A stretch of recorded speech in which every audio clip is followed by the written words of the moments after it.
The power of sharing your work on social media. Most of us underestimate the power of social media as a platform to get people to engage with our life and our work. That is the case for our guest for this episode, Muntasir Mohamed, aka Monty, a visual artist that has a huge reputation for working on big projects with Nike, Crossfaith, Drop That, and Bring Me the Horizon. Hi, this is Bryler, and welcome back to another episode of Cultivating the Masses. This podcast is brought to you by CultureTalent and Renegade Radio. Without further ado, let's get to it. Good evening, brother. Good evening, man. Thanks for having me, bro. Yeah, it's nice to have you around. So, guys, for this episode, we have a guest called Muntasir. Yes, sir. Some of you might know him as Monty. Yes. Right? Yes, He's a 26-year-old visual artist. Very well known for the kind of visuals that he throws out on his social media platforms and whatnot. But before we dive into that, we do have some fun questions to ask around as well. So first one is, apart from doing visual arts, right? Apart from graphic designing, we found out that you like video games too. Oh, hell yeah. Right? So what are the kind of games that you actually play? And which one is your favorite? I think growing up, I was very into like Mario, Sonic, those kind of stuff. But if I had to like tell you my favorite like game franchise of all time, probably Metal Gear Solid. Okay. Yeah, every single one except for maybe 5. I thought the last one wasn't the best. But yeah, Metal Gear Solid is probably my favorite. I play a lot of Call of Duty just to like pass the time. Right. You know, shout at people online. You know, just to like let go. Call of Duty. Play a lot of. I used to play a lot of FIFA. Stopped playing it because I thought it was just like the same game every single year. Right. Yeah. So yeah, I played a lot of Call of Duty. I played the new Spider-Man game. Mm-hmm. That was. I've been hearing a lot of people talking about Spider-Man. Like everyone is enjoying the recent game. Like, dude, yeah. That's a dope game. It's a really good game. Mm-hmm. Yeah. Like the last good Spider-Man game I played was for the PS2. And like, oh, that's a long time ago. yeah. And it took like, I don't even know how many years ago that was. So this is like the best one. I It's see. really good. You should definitely try it. Okay, cool. I do believe that a lot of our listeners want to know who you are and how people know you and how do other people see you. Do you mind sharing with us how would you describe yourself as a person and how do other people see you as a person? That's a tough question. But yeah, I'm Muntasir Mohamed. I'm a 26-year-old graphic designer. As Bryler mentioned earlier, I was born and raised here in Kuala Lumpur, Malaysia. Been doing graphic design for, just about 4 years now. Prior to graphic design, I was more into like drawing and sketching and illustration. And then I went down that path, like that design path. And I really enjoyed it. But I just never found myself. I never found my calling for it. A lot of the work I was doing wasn't my content. Like I was recreating characters and images that were already out there. Because I think at that time, like, you know, I was just starting out, still raw. Right. You know, I wasn't as good as I am now. Mm-hmm. But yeah, I never really found my calling with illustration. And then in 2015, I was looking at courses in the UK, in London specifically. And I found this course. It was a short course, about 3-4 months. It's graphic design and illustration, like an intensive course for 3 months. So you'll be doing like a lot of stuff in that 3 months, like, you know, videography, photography, sculpture, screen printing, the whole lot. Right. So I applied to it, got accepted. I went out there. I did the course for like 3-4 months. Discovered my love for graphic design through the course. Had this one lecturer who taught us graphic design. And I learned about fonts. I learned about layouts. I learned about this whole bunch of shit. 2015 is when I really, really like discovered my passion for graphic design. And I haven't looked back since, man. All right. Yeah. Cool. So you mentioned as well that you picked up videography, photography. What are your thoughts on that side of the stuff? Like, have you tried venturing into it? Yeah, definitely. 2016, a couple of friends and I, we started a clothing brand. Okay. called Plus 8. Shout out Rudy, Shafiq and Shane for starting that brand. Hey. Yeah, so we started a clothing brand. I was just like designer and creative director at the time. And we did our photo shoot for our first collection. So like, that was like my first kind of step into photography. But ever since then, I don't think I have an eye. I don't have like the sense for photography. I'm not that good at it. I don't think it's for me. Okay. Yeah, I'm just gonna stick to this. Right, it's very tough because I too myself, I noticed that I tried picking up photography and I can never get it right, dude. So I get what you mean when you said you just never have the eye, right? Yeah. No matter how much you watch Peter McKinnon doing this and that, right? You could just never get it because sometimes it's what you're born with and sometimes you just don't get it. Yeah. Right? Yeah, I when I was in the course in London, like photography was something that I never really like. Well, not a subject I never really paid attention to. I guess I never really had that keen, urge to pursue it. Yeah, even when we did the photo shoot for the first collection, like I ended up having to edit the pictures, like post-production, like so much because I hated the pictures I took. I had to add like textures, I had to add like, different filters and all that kind of stuff. Right. Because that's how bad I was at it. I mean, but we got the job done, so. Right. Yeah, it just taught me like, okay, don't do that shit again. So prior to that, you did mention you have a passion towards drawing as well, right? Illustration, drawing and all that. When did it all started? When did you start noticing that, this is...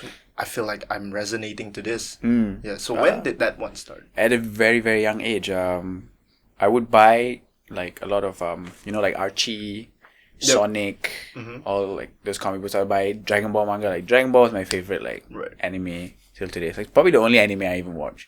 So like I would pick up these books and magazines that had all these, cartoons and animation in it, and I was just so like, oh, this is so nice. Like, how do they do this? Like from a very young age, I was already like so appreciative of the workmanship and the craftsmanship that went into it. So I would try to like recreate it. Obviously at a young age, like so bad at it. Yeah. Did you start tracing or you just start? At first, it was like I take piece of paper, try and copy it, and I realized, okay, that's really bad. Then I found out about tracing paper. Right. And at a young age, so you imagine all the different drawings I had, like. That were like carbon copy of the original. I'll bring it to school and tell people, yeah, I drew this on my own. But I think that was where it all started. Like my eye for and my passion for drawing at a very young age. Comic books, cartoons, anime, manga, that kind of stuff. Right. Yeah, and it's just like developed as life has progressed. All right. So now that we're at that topic, right?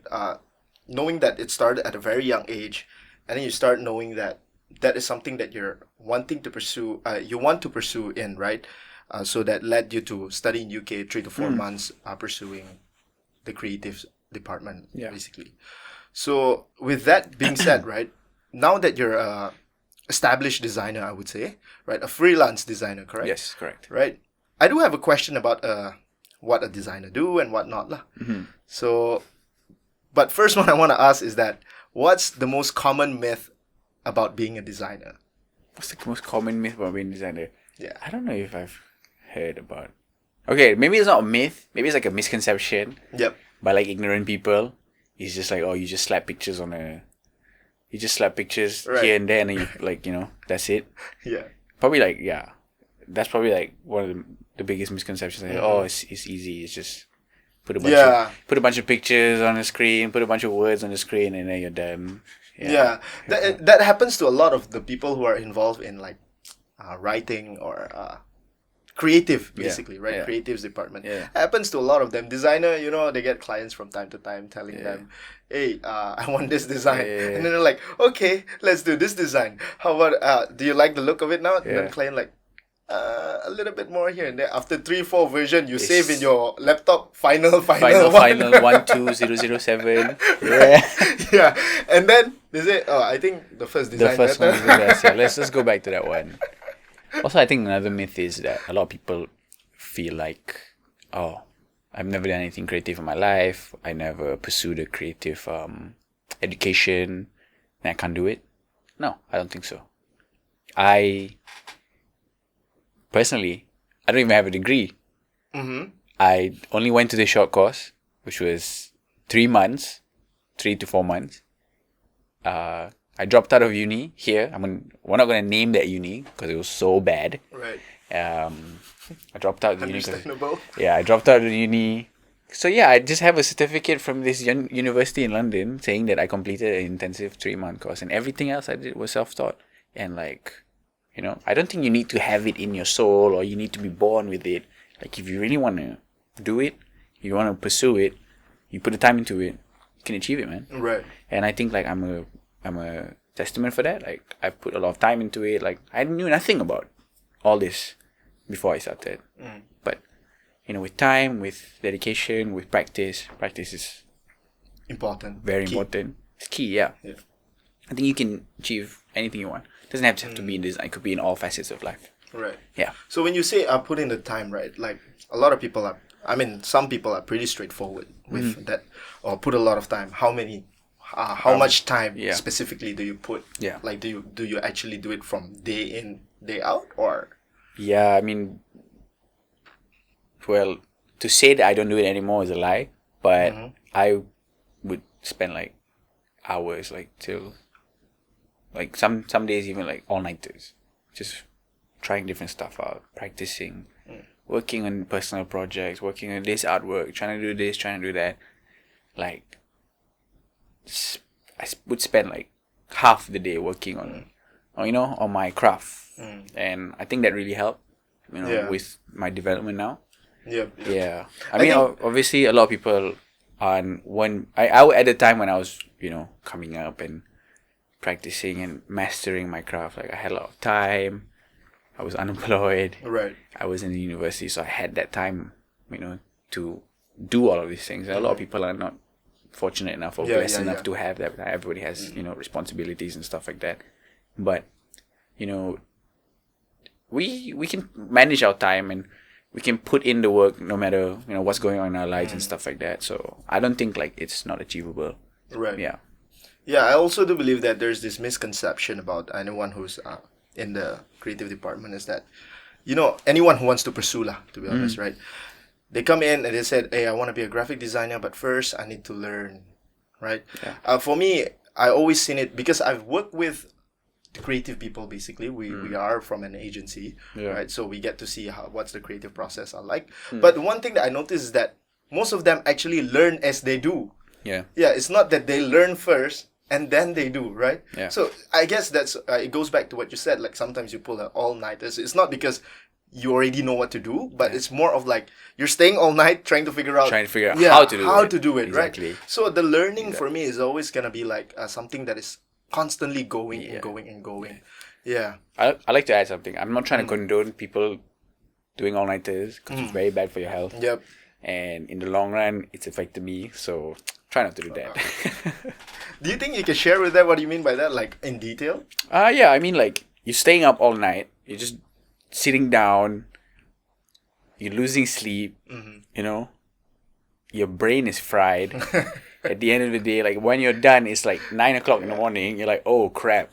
You're like a zombie. You're zombified. Like you don't realize it, and then you go to sleep, you wake up, and you do it all over again. Yeah. And that's what I was doing I still do it till today, and it's not good. It's not good. I wouldn't advise people to take that road. But I guess for me, like I've just been doing it for quite some time. It's already like normal. I know it's unhealthy. I know it's not good for me, but. Yeah, I'd love to change it, but I guess right now it's my routine. Right. Yeah. Okay.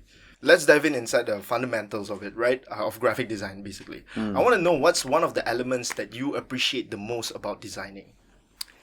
I think for me, like I've always had an eye for detail, and that's like translated from my drawings like before. Like I was very meticulous and very, detailed with my work. Like very tiny, fine lines. Like, when I don't know if you've read mangas before, but you see like a lot of lines in the hair, in the facial features, in the folds of the clothes. I think those were the kind of things that I was attracted to and I gravitated to. So I would try to have a lot of detail in my work, and like detail is an element that is so important to my work. And whenever I look at others and other creatives, other designers' work, other artists' work, I'm just like I I tend to like look at the detail of it, Right. like, zoom in, Right. and see like what went into that. Like what was this guy thinking when he made this? Yeah. Or like, oh, that's a cool little like Oh. detail that he put in there. So I think like detail is something that's very important to me. Mm. Yeah, not just in my work, it's just like other things that I, appreciate. Yeah, it's like interesting because I do know a few people who does that a lot as well. They zoom in the details and they're like, shit, I want to know what's going on in his mind Yeah. when he was doing this. Yeah. Because like I said, I used to know this one artist right before, and she was very into like the small things that matters. And she's an Yeah. actual artist, by the way, Yeah. right? And she's really into the small things, and she's like thinking, I'm like, what the hell is going on here, man? Like, yeah, it's interesting to see it that way, Yeah. Sometimes also like when I look at work, like I try not to look at it from a designer perspective, where like I would judge and say, okay, he did this or she did this, or like, oh, You don't want to get too technical. they use that process for this. Like I try to look at it from just a viewer's standpoint.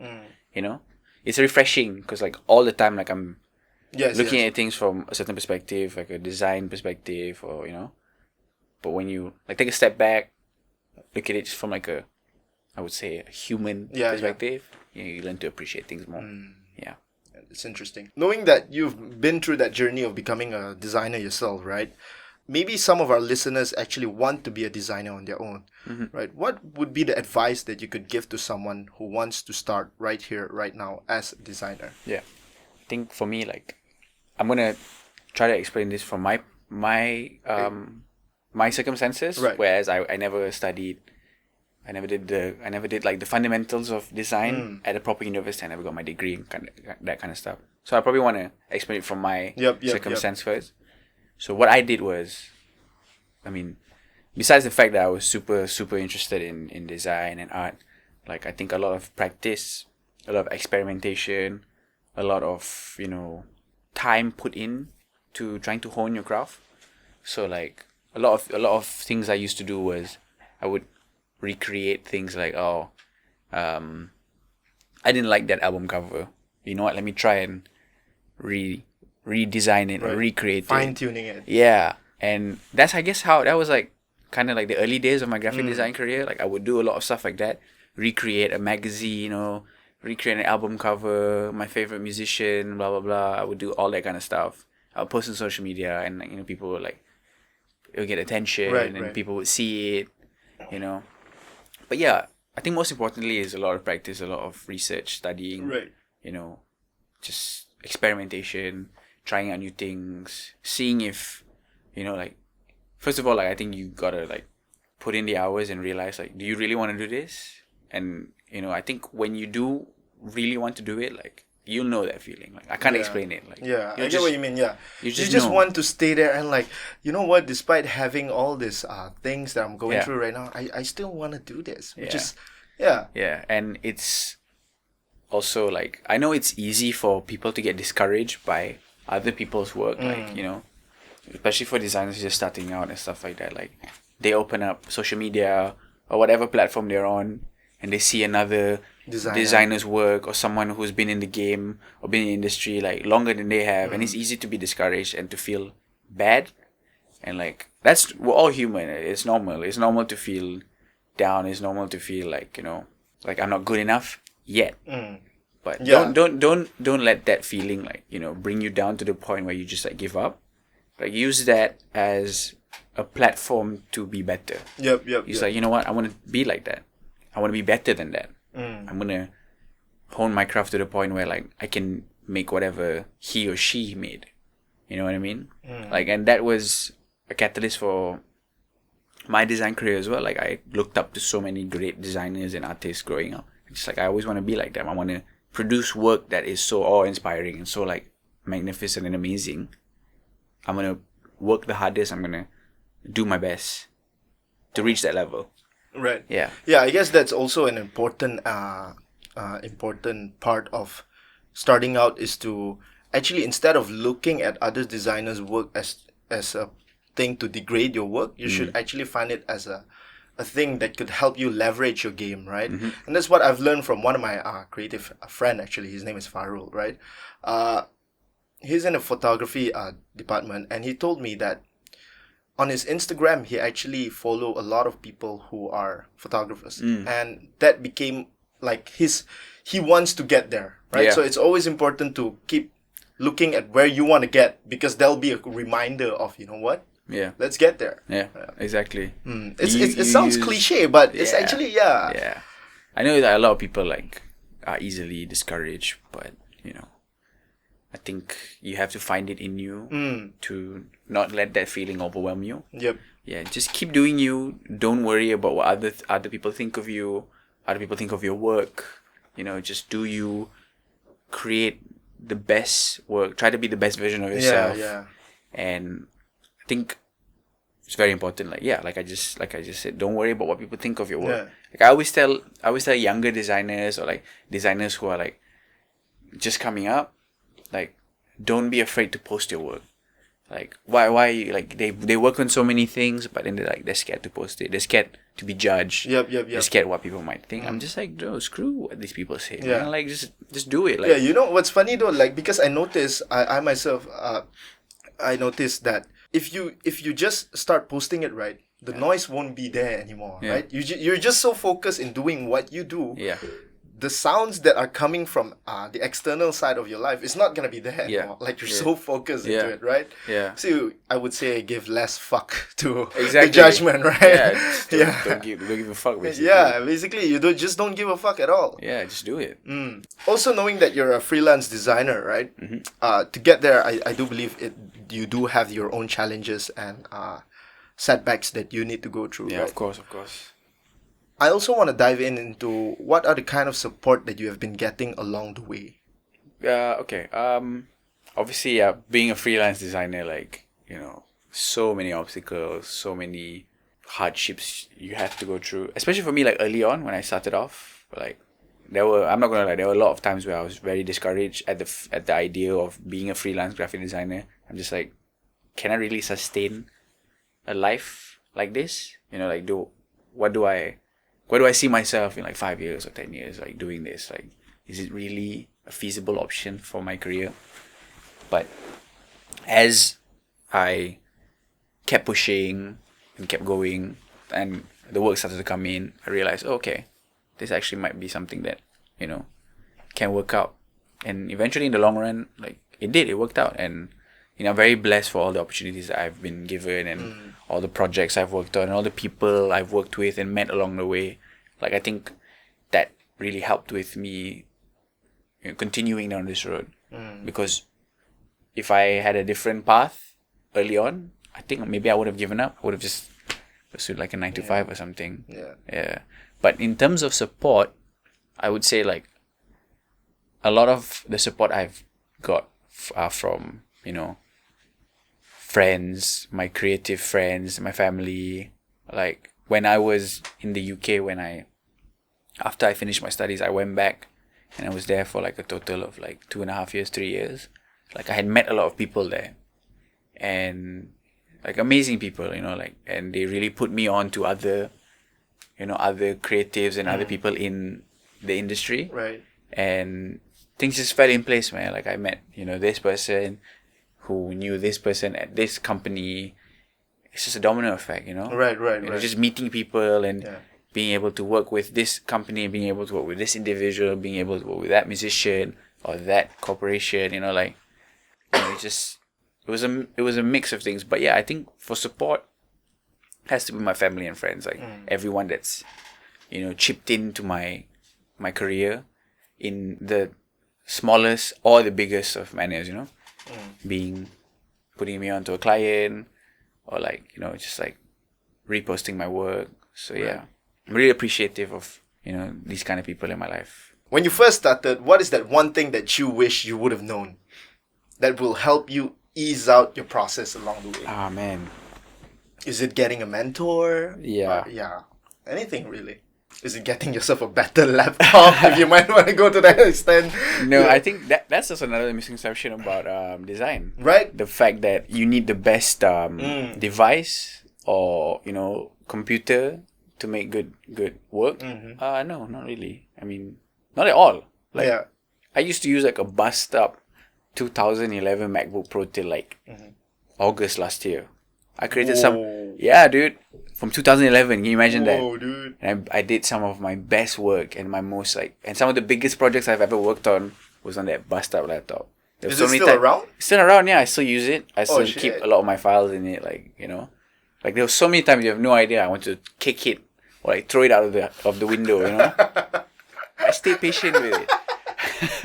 Yeah, I get what you mean. Sometimes you just want to go like, ugh. It helped me so much that bust up 2011 MacBook Pro and shout out to the MacBook Pro, right? It's got a special place in my heart, Yeah, dude. Yeah. Should keep it. Definitely. Friend wanted to buy it and I was just and he gave me a stupid ass price. I'm just I'm not meant to sell this thing. Yeah. It's never going to leave me. I'm going to keep it till the day I die. I'm going to show it to my grandkids and be like, yeah, this is where. Yeah. This is why I did That's this. pretty cool, dude. That's pretty cool. Looking back at it. Yeah. By that time, people will probably have different way of designing already. Yeah, True. True. Like some Tony Stark kind of Yeah, shit. Tony Stark kind of shit. Yeah. And then you're like, oh, back in my days, this is how we do it. I hope I don't have a British accent when I'm really old, But yeah, that misconception of the gadgets that you use, and stuff. I just use whatever you have, I know people who've created kick ass designs from their phones. And I'm just that is very hard though. It's hard, yeah. Not even with a stylus, their finger. So it just shows you you don't need the best device to create, your best work. Make use of what you have. Try out things with whatever you have on you. Yeah. But back to your question about the whole what do you wish what you did had I known? wish Yeah. I had known? I think something that still kind of lingers with me for the longest of time is the fact that I never went to university. I understand that yes, I'm self-taught. I'm happy with my work. I'm very blessed with what I can make. But at the same time, I always think to myself what would have been the outcome if I went to university, or if I got a degree, or if I studied graphic design at a university, So I think that's kind of something that, comes to you comes from time to time. From time to time, I'm just I wonder if my work would be better. Would I be in the same place? But yeah, I've always told myself that at one point in my life when I'm comfortable and I have enough time, I would love to go back to school. I would love to pursue my degree, you know what I mean? Yeah. Not for anybody's sake. Just for me, just wanting to know something that you might have not known. Yeah, because I know people who've studied design at universities, and the university that I applied to was the University of Arts in London, but my family couldn't afford it, so unfortunately I couldn't go. So which is why I had to settle for the short course. But yeah, I would love to go back to school one day and experience. People who have studied those kind of courses at that school have told me just amazing things about it. Right. So I think that could be beneficial for me in many ways. Definitely. I'm not complaining though. I'm happy with where I am right now and what I know and what I've learned along the way. We've seen that you work with multiple local talents, right? Yeah. What actually led to that? How did you actually get connected to these local talents? How did you actually, just connected with them? Yeah. How did that all started, and what was the process like? It's gonna sound super funny, but it's all through social media, man. All social media. Crazy how social media is so crazy, dude. Yeah, social media has been one of the most important parts of my career, in terms of work. I think I've got 95% of my work through social media, specifically Instagram. Right. With local talents, I've worked with Najwa and Sayla, all through Instagram. They hit me up through DM hey, we'd love to work with you, and the rest is history, Oh shit. Yeah. It's social media only. Yeah. And what was the feeling like when you actually got those DM? Oh man, Sayla himself is quite huge, right? Yeah. And when he DM you, what did you feel? Sayla was actually one of the first music design projects I ever worked on. I think it was, if I'm not mistaken, Sayla's album cover that I did for him was probably the first design project for a music an album that I had on Spotify and iTunes and stuff like that. So yeah, shout out to Sayla for the opportunity, man. I really appreciate that. And yeah, that was huge for me. Like I got to design the album cover, and like all I had done before that was just like conceptual stuff. Like I would recreate album covers for famous musicians.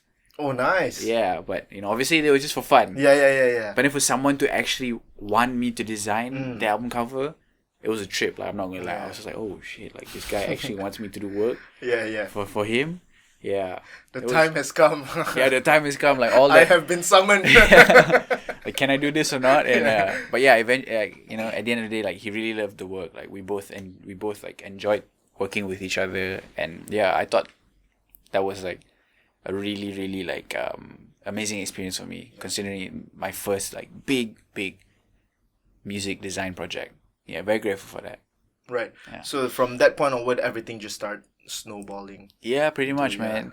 And I've worked with like Najwa. Like I've always been a fan of her music. Like 2016, I went to Good Vibes, and she was one of the acts. And like I remember standing in crowd, like really close to where the stage was, and I was just like listening to the music. I was fanboying basically. Right. And then a year later, I don't know. Yeah, it was a year later, 2017. She hits me up on DM, and I'm just like, oh my god. I was actually on a run. Right. And I get a DM on my phone, and I stop, and I'm just like, oh shit. Like it's like she wants to work. I'm like, that was crazy for me.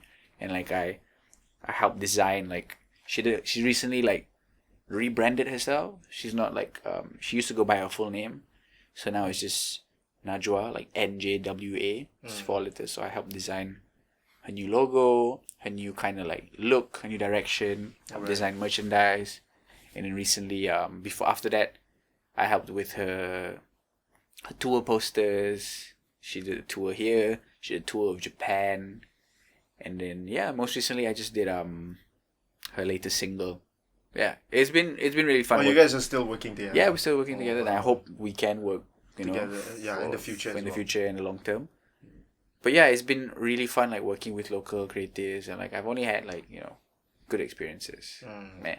So knowing that these people actually picked you, I would say, I believe they went through the social media and they just went through all the visual artists they can find, right? And they somehow picked you, right? Yeah. So what do you think your unique skills are that has helped you to get selected among all of that? It's so weird talking about my own work. Like it's pretty overwhelming, right? It is like it sounds narcissistic in some sort of way, but I think that's one of the reasons why. But like I mentioned earlier, about the whole thing about detail, I'd like to believe that clients and potential clients are like gravitated to my work because of the detail in my work. So yeah, I think that's something that I could say like is a strong point of my work, like the detail that goes into it. Yeah, I hope that's why people like it. Maybe just because what we're about to dive into as well is touching on that. So we know that you work with Nike, Crossfade, Bring Me the Horizon, right? These people are huge, right? And I'm pretty sure they don't want anyone to miss out any details. Yeah. Right? So I want to touch a little bit on that as well with all these big brands that you're working with. When did that started? Like, how did that one started? Going back to social media again. Oh, really? Also, all through social media, man. Like, the whole thing with Bring Me the Horizon. Like, their lead singer, Oliver Sykes, like, he DM'd me on Instagram. Whoa. Yeah. Oliver Sykes. Yeah, I'm not going to lie. Like, I never really listened to their music. Right. Like, I never really listened to that kind of music. So, but I knew who he was.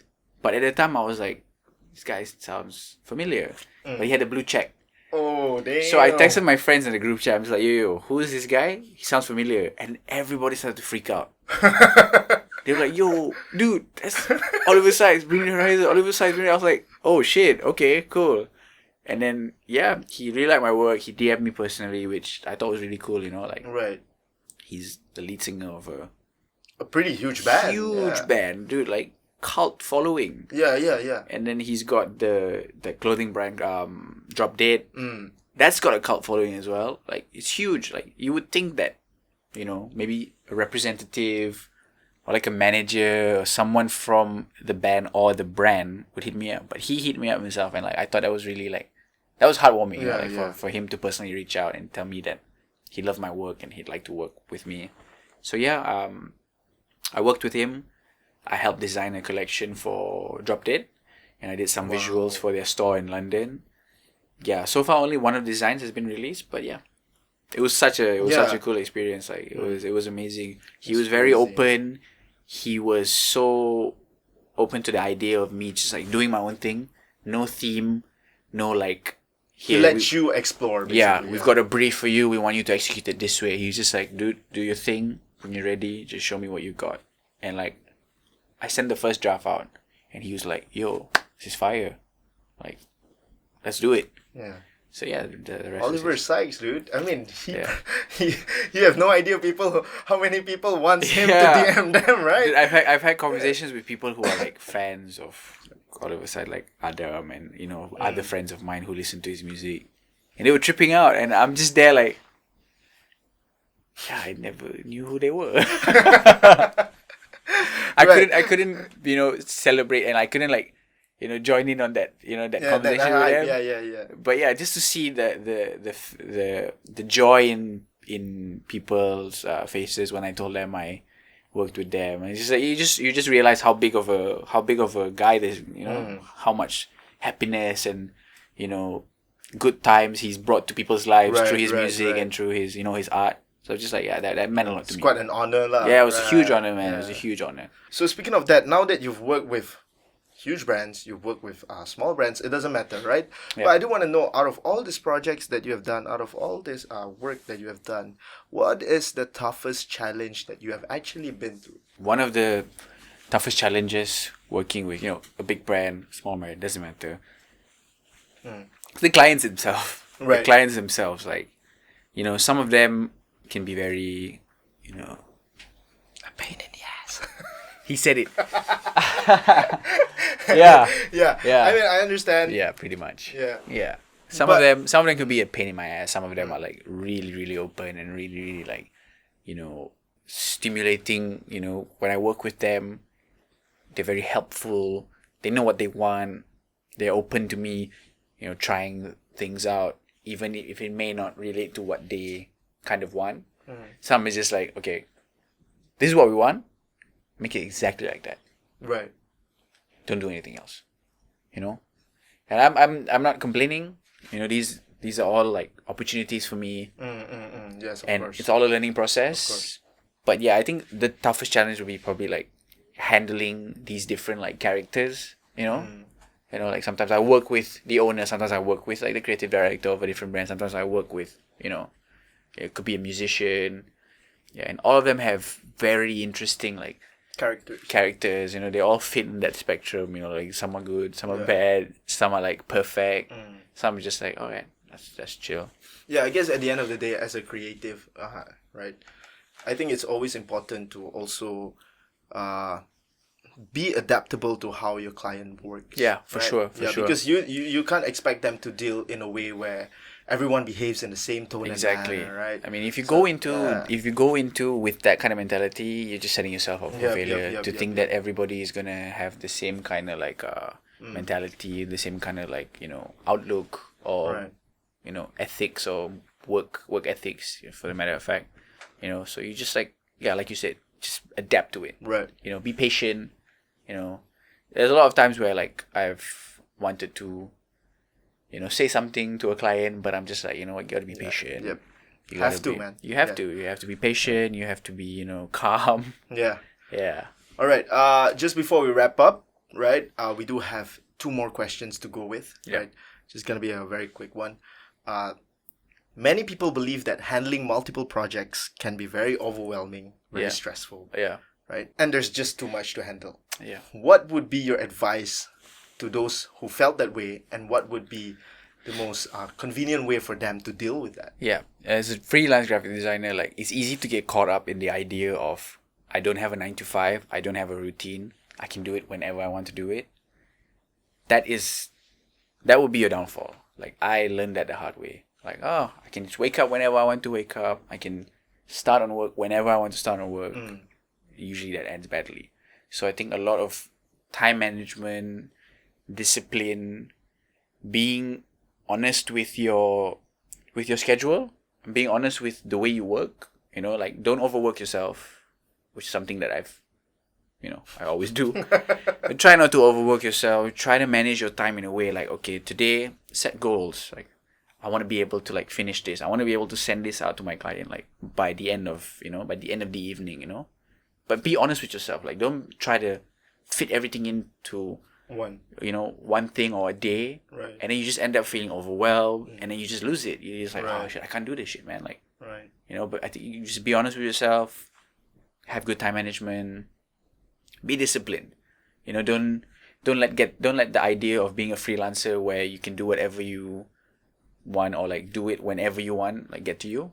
So I think that's probably like the biggest advice I would have to give. So to all our listeners out there, keep that in mind, and also it's a note to self for me. Yeah. Right? Before we end this episode, is there anything you want to share with our listeners? Where can they find more about you? Where can they find your work? And what's the next upcoming project that you want to share? Yeah. You can find me on Instagram at Muntasir Mohamed, MUNTASIRMOHAMED. I know it's a long name, but that's my name. Yeah, you can find me there. Have all my work posted there. Post all my client work. I post all my personal work, like, stuff that I do for fun. I have a website coming on the way, like a proper website. Right now I use Tumblr, but I have a proper website which I've been working on for the last 2-3 months. So stay tuned for that. And I have some very exciting projects that I'm working on. Can't really say yet. Okay. But No worries. very, very excited to share them with everyone, and like I look forward to We'll be waiting, man. Yeah, and like anybody that follows me on Instagram or has been following me for the last, I don't know how many years that I've been doing this. I just want to say like thank you for like supporting me, and like thank you for this opportunity for having me on this platform. I really appreciate it. No worries, man. Yeah. All right, so I guess that's it for today with Muntasir, aka Monty. Yes, sir. Well, now that we've got a clear in-depth view of how he works as a freelance designer and what are the kind of projects that he works with, it's definitely an honor to have you here, man. Thank you, man. It's my pleasure. Get to chill with you. It's my pleasure. All right, so that's it for this episode. Thank you so much. All right, peace. From fine-tuning graphic design for fun to working with big brands, Muntasir shared with us what was his steps like in pursuing and expressing his love for art. I hope you gained tons of value from this podcast. And if you like this show, don't forget to share us your feedback. You can find this podcast on Spotify, iTunes, and wherever you get your podcast from. Don't forget to share it with your friends and family. And also, it would mean a lot to us if you could subscribe and follow us on all of our platforms for podcasts like this. Thank you so much for tuning in, and we'll see you on the next one.